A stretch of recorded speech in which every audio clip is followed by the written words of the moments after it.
எல்லோருக்கும் வணக்கம் நண்பர்களே. மேலே போக போக நிஃப்டியை தட்டி விடுறதுக்கு ஏதாவது ஒரு காரணம் என்பது வரதான் செய்யும்.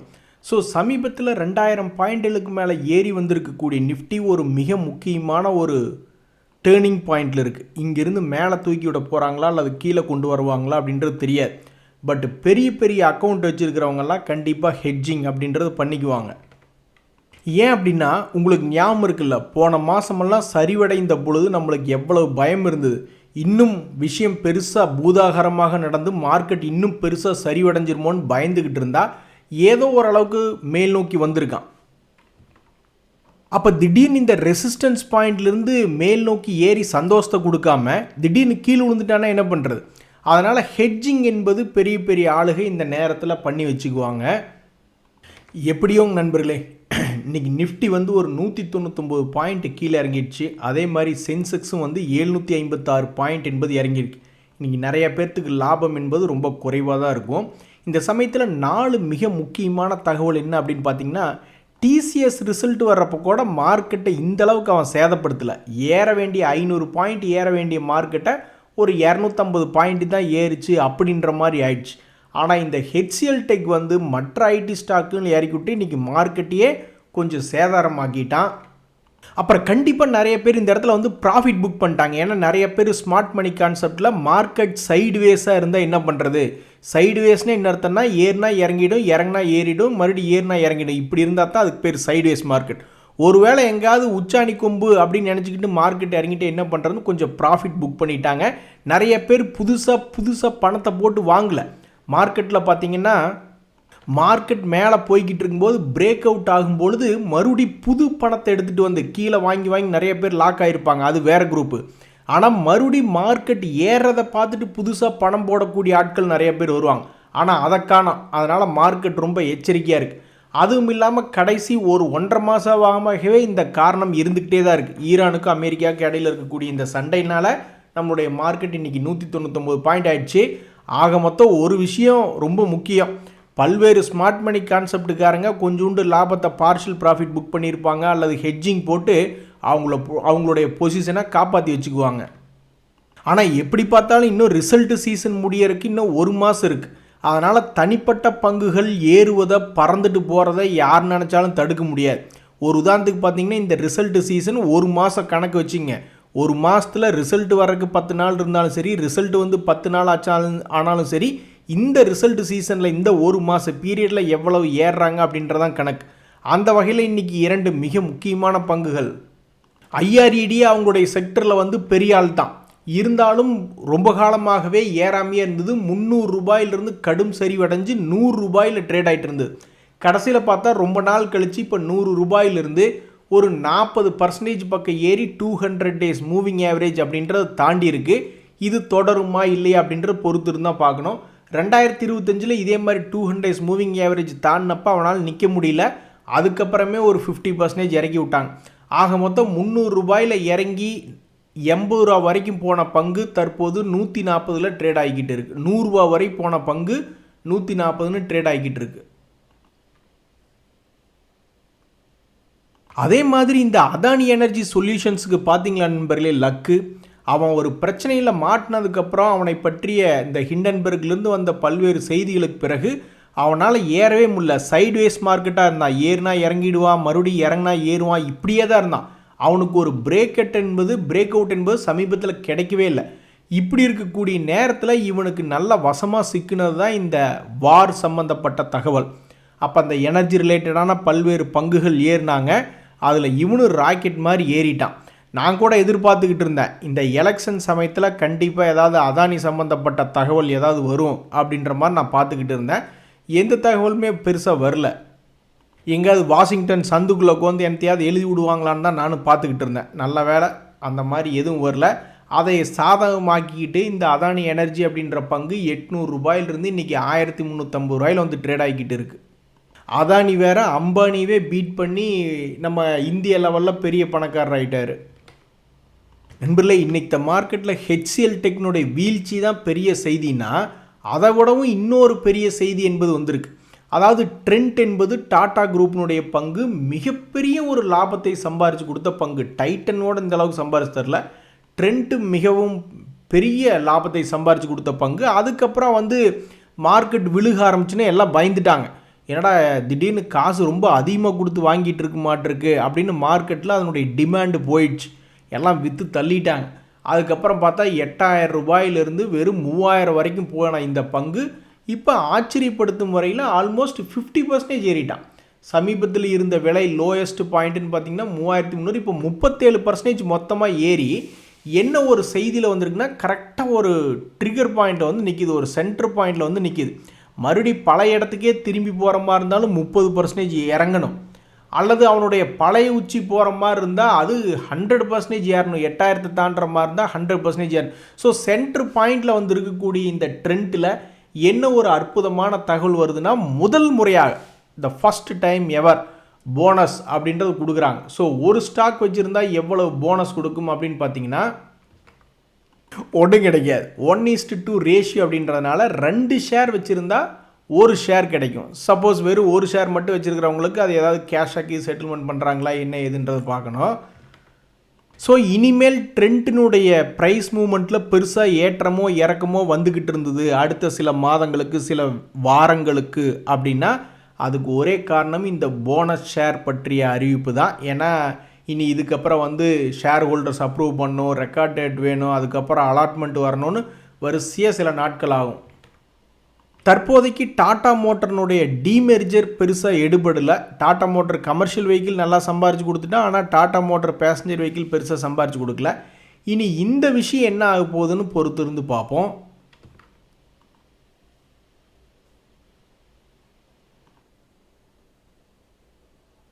நண்பர்களே, நிறைய பேர் எவ்வளவு விவரமாக ஸ்விங் ட்ரேடிங்க்கு ஸ்டாக்ஸ் தேர்வு செய்கிறாங்க பாருங்கள். நம்ம வந்து சார்ட்டை பார்த்து ஸ்விங் ட்ரேடிங்க்கு ஸ்டாக்ஸ் செலக்ட் பண்ணுறோம். ஒரு வேளை எவனாவது கீழே விழுந்துட்டான் அப்படின்னா ஒருவேளை அடுத்த ஸ்விங் இப்படி மேலே வைப்பானோ அப்படின்ற நம்பிக்கையில் ஒரு கீழ் ரேட்டில் எடுத்து வந்துச்சுன்னா லாபம், இல்லைன்னா கிடக்குது அப்படின்ற மாதிரி நிறைய பேர் பண்ணிக்கிட்டு இருக்கோம். சில பேர் என்ன பண்ணுறாங்கன்னா, ஒரு 100 ரூபா பங்கு 1000 ரூபாய் போகுமா அப்படின்ற ஒரு நோக்கத்தில் ஒரு 100 ரூபாய்க்கு பங்குகள் இருக்கும்போது கிட்டத்தட்ட 1000 பங்குகளை எடுத்து வச்சிடறாங்க. ஒரு உதாரணத்துக்கு நீங்கள் பார்த்தீங்கன்னா இந்த பஜாஜ் ஹவுசிங் ஃபைனான்ஸ்னு எடுத்துக்குவோமே. ஏன்னா பஜாஜ் குரூப்பில் தான் பஜாஜ் ஃபைனான்ஸ், பஜாஜ் ஃபின்சர்வ்னு எக்கச்சக்கமாக ஏறின ஸ்டோரிஸ் இருக்குது.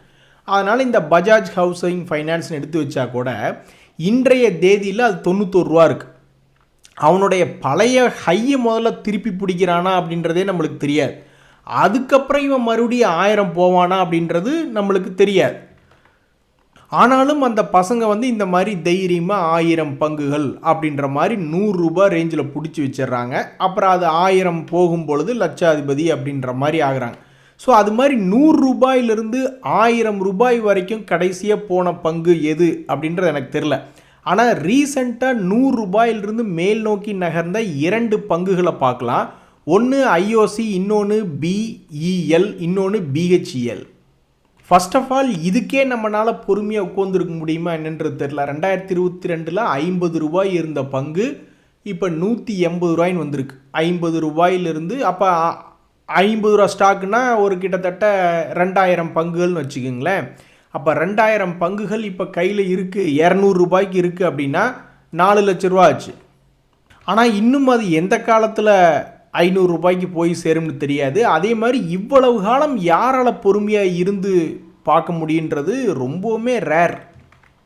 மேபி ஒரு குரூப்பில் 4 பேர் சொல்லி வச்சுக்கிறாங்கன்னு வச்சுங்களேன், டே மச்சி நம்ம ஒரு பங்கு எடுத்து வச்சுருக்கோம், அது காலத்துக்கு நம்ம 2 பேர் தோல் மேலே தோல் போட்டு வந்து பேசிக்கிட்டே அது எதாவது வருதான்னு பார்த்துக்கிட்டு இருப்போம் அப்படின்ற மாதிரி ஏதாவது ஒரு கம்யூனிட்டியாக இருந்தாங்கன்னு வச்சுங்களேன், மேபி வாய்ப்பு இருக்குது. அல்லது தன்னுடைய சுய கட்டுப்பாடு, அசராத தன்மை, என்னன்னாலும் பார்த்துக்கலாண்டா அப்படின்ற மாதிரி வச்சிருக்கிற ஒரு சிலர்னால தான் 100ல் ஏதோ 1 பேர் 2 பேர். வாரன் பஃபட் எத்தனை பேருங்க இருக்காங்க இந்த உலகத்துலேயும்? உலகம் முழுவதும் ஷேர் மார்க்கெட்டில் முதலீடு தான் பண்ணுறாங்க. எத்தனை பேர் வந்துட்டாங்க? இந்தியாவிலே ஒரு 100 பேர்த்த சொல்லுங்க பார்ப்போம். ராகேஷ் ஜுன்வாலிலிருந்து வேகமாக ஆரம்பிப்பீங்க, 10 பேர்த்த தாண்ட மாட்டீங்க. எல்லாமே அப்படித்தான். ஐஏஎஸ் கலெக்டர் எத்தனை பேர்த்த உங்களால் சொல்லிட முடியும் உங்கள் சொந்தக்காரங்களில்? படித்தவங்க வேணால், ட்ரை பண்ணவங்க வேணால் நம்ம லட்சக்கணக்கில் பார்க்க முடியும். ஆனால் ஜெயிச்சு வர்றது 1 2 அந்த மாதிரி தான். ஸோ இந்த குரூப்பில் வேகமாக வந்தது பிஇஎல் அப்படின்ற பங்கு. நம்மளுக்கு தெரிஞ்சு 2022 கூட 65 ரூபாய்க்கு சுற்றிக்கிட்டு இருந்தது, 2023 100 ரூபாய்க்கு சுற்றிக்கிட்டு இருந்தது, இப்போ 448ன்னு இருக்குது. யாருக்கு தெரியும், இன்னொரு 5 வருஷத்தில் 1000 வந்ததுன்னா இவன் தான் நம்ம சமீபத்தில் சந்தித்த ஒரு பங்காக 100 ரூபாய்க்கு குறைவாக இருந்து 1000 ரூபாய் போன பங்காக இருக்குது. அதானி பவரும் போயிருக்கான். அதானி பவருமே 2023 தகவலின்படி 27 ரூபாய் இருந்த பங்கு தான் இப்போ 215. மற்றவங்களால் ஸ்பிளிட்டு போனஸ்னு கீழே போய் விலை குறைஞ்சிட்டு அப்புறம் மறுபடியும் மேல் நோக்கி ஏறி வந்தாங்க. எனக்கு தெரிஞ்சு இந்த பிஹெச்இயில் வந்து 2020 அவன் ட்ரேட் ஆகிட்டு இருந்ததே 40-60 ரூபாய் தான் நினைக்கிறேன். அங்கேருந்து இப்போ 333 வந்திருக்கு. ஸோ இவ்வளவு தூரம் மேல் நோக்கி ஏறி வந்தவன் இந்த டெப்த்தை அப்படியே திருப்பி ஒருக்க இங்கிருந்து இன்னொரு இடம் போட்டான்னு வச்சுங்க, 600 போனாலும் ஆச்சரியப்படுறதுக்கு இல்லை. அல்லது இந்த டெப்த்து மேலே போகாமல் கீழே மறுபடியும் நீ 50 ரூபாய்க்கு வாப்பா தம்பி அப்படின்ற மாதிரி பல பேர் எதிர்பார்த்துக்கிட்டு இருக்கோம். ஆனால் அவன் என்ன பண்ண போகிறான்றது இப்போதைக்கு தெரியல. இது வந்து ஒரு நல்ல விஷயமாக தான் நான் பார்க்குறேன். ஏன்னா ஒரு 1000 பங்குகள்னு ஒரு பெருமைக்காகவா சொல்லிக்கலாம்ல. நானும் சில பங்குகள் அப்படி தான் முயற்சி பண்ணிக்கிட்டு இருக்கேன். பெருமைக்காகவாது என்கிட்ட 1000 ஷேர் இருக்குது, என்னைக்காவது அவனுக்கு 1000 ரூபாய்னு போகும்போது நானும் லட்சாதிபதியா அப்படின்னு சொல்லிக்கலாம் இல்லையா.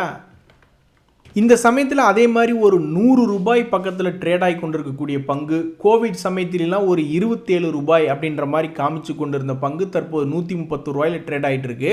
போன வருஷம் கூட 60-70 ரூபா பக்கத்துலலாம் ட்ரேட் ஆகிருக்கு. இப்போதைக்கு பணத்தை டபுள் பண்ணி விட்ருக்கான். அது யார் அப்படின்னா ஆட்டோத்துறையை சார்ந்த இந்த சாம்பத்னா மதர்சன் இன்டர்நேஷ்னல் அப்படின்ற பங்கு. ஸோ தற்போதைக்கு 131 ரூபாய்க்கு தன்னுடைய பழைய ஹையை எட்டிப்படுத்திருக்கக்கூடிய செய்திகளில் இந்த சாம்பத்னா மதர்சன் இன்டர்நேஷ்னல் அப்படின்றது வந்திருக்கு. ஏதாவது ஒரு குரூப் இந்த மாதிரி 70 ரூபா ரேஞ்சில் இருக்கும்போது 1000 பங்குகள் அப்படின்னு எடுத்து வச்சுருந்தா கூட அவங்க இன்றைக்கி லட்சாதிபதி தான். இனி அந்த பங்கு என்ன ஆக போகுது அப்படின்றது பொறுத்திருந்து தான் பார்க்கணும். நண்பர்களே, நம்ம மியூச்சுவல் ஃபண்டுகளில் கொண்டு போய் பணத்தை போட்டு வச்சா அவன் நம்மகிட்ட இருந்து ஒரு எக்ஸ்பென்ஸ் அப்படின்றது எடுக்கிறான். ஆனால் பாருங்கள், அதே மியூச்சுவல் ஃபண்டுகளில் பணத்தை போடாமல் மியூச்சுவல் ஃபண்டுகளை நடத்தக்கூடிய ஏஎம்சி கம்பெனியில் போட்டு வச்சா அவன் நம்மளுக்கு டிவிடெண்ட் என்பது கொடுப்பான். என்ன ஒரு வித்தியாசமான உலகம் பார்த்தீங்களா. ஃபர்ஸ்ட் ஆஃப் ஆல் இந்த நிப்பான் லைஃப் இந்தியா ஏஎம்சி அப்படின்ற பங்கு எப்படி பவுன்ஸ் பேக் ஆகிருக்கான் பாருங்கள். சமீபத்தில் கடும் சரிவில் கீழே விழுந்த பங்கு அதுக்கப்புறம் எப்படி பவுன்ஸ் பேக் ஆகி புதிய உச்சத்தில் போய் ட்ரேட் ஆகிட்டு இருக்கான் பாருங்கள். ஸோ இப்படி இருக்கக்கூடிய பங்கில் முதலீடு போட்டு வச்சுருக்கிறவங்களுக்கு ஆல்ரெடி 1.7% அப்படின்ற டிவிடெண்ட் அந்த கம்பெனிக்கார இவங்களுக்கு கொடுத்துக்கிட்டு இருக்கான். அது மட்டும் இல்லாமல் இந்த பங்கினுடைய விலை ஆல்ரெடி இந்த வருஷத்துலேயே 300 ரூபாயில் இருந்த பங்கு 1000. அடடே, 5 வருஷத்தில் நம்ம பார்த்துக்கிட்டு இருக்கோம். 10 இயர்ஸ் டேட்டாக்கு போயிடுவோம். 10 இயர்ஸ் டேட்டாவில் அப்படியே தானே நம்ம பேசிக்கிட்டு இருந்தோம். 100 ரூபாயில் இருந்த பங்கு 1000 ரூபாய் போச்சுன்னா அப்போ 1 லட்ச ரூபாய்க்கு போட்டு வச்சவங்க 10 லட்ச ரூபா, லட்சாதிபதி அப்படின்ற மாதிரி இருப்பாங்க இல்லையா. அப்போ இது எத்தனை வருஷத்தில் நடந்திருக்கு அப்படின்னு பார்த்தீங்கன்னா, இந்த மியூச்சுவல் ஃபண்ட் பிஸ்னஸ் என்பது பெரும்பாலும் வளர்ச்சி பாதையில் இருந்த பிஸ்னஸ், தொடர்ந்து வருமானம் செய்யக்கூடிய பிஸ்னஸ். அதனால் இவன் வந்து தப்பிச்சு மேல் நோக்கி ஏறி வந்துட்டான். எப்படி ஏறி வந்திருக்கான், 2018களில் 100 ரூபாய் பக்கத்தில் இருந்த இந்த நிப்பான் லைஃப் இந்தியா ஏஎம்சியினுடைய பங்கினுடைய விலை இன்றைய தேதியில் 1000 ரூபாய். ஸோ 1 லட்சம் ரூபாய் என்பது 10 லட்சமாக மாறி நிற்கிது. உடனே தயவுசெய்து யாராவது சொல்லாதீங்க 2019 1 லட்ச ரூபாய்க்கு லேண்டு வாங்கி வச்சுருந்தா இன்றைக்கி வேறு லெவலில் இருந்திருக்கும். சத்தியமாக அன்னைக்கு தேதியிலையும் நான் எல்லாம் முயற்சி பண்ணிக்கிட்டு இருந்தேன். 1 லட்ச ரூபாய்க்கு லேண்டு எங்கேயும் கிடையாது. எனக்கு ஞாபகம் இருக்குது, 2011களில் நான் வந்து மேரேஜ் ஆனதுக்கப்புறம் லேண்ட் ஒன்று வாங்கியிருந்தேன் கோயம்புத்தூர் சைடு. அப்போவே அது 2.25 லட்ச ரூபாய் என்னமோ இருந்தது ஒரு சென்ட். இத்தனைக்கு அது அப்போவே கோயம்புத்தூர் விட்டு ஒரு 20-25 கிலோமீட்டர் தள்ளி வாங்கும் பொழுதே 2.25 லட்ச ரூபா இருந்தது. ஸோ அப்போல்லாம் 1 லட்சத்தை வச்சுக்கிட்டு ஒன்றும் வாங்கியிருக்க முடியாது. ஆனால் நான் இப்படி யோசித்து பார்க்குறேன், ஒருவேளை அந்த லேண்டை வாங்குறதுக்கு பொதுவாக வெறும் ஒரே ஒரு சென்ட் வாங்கக்கூடிய காஸ்ட் ஒரு 5 சென்ட் வாங்குறதுக்கு பொதுவாக ஒரு 3.5 சென்ட்டை மட்டும் வாங்கிட்டு மீதி இங்கே ஒரு 2.5 லட்ச ரூபாய் இங்கே போட்டிருந்தா இப்போ இங்கே 25 லட்ச ரூபா இருக்கும்.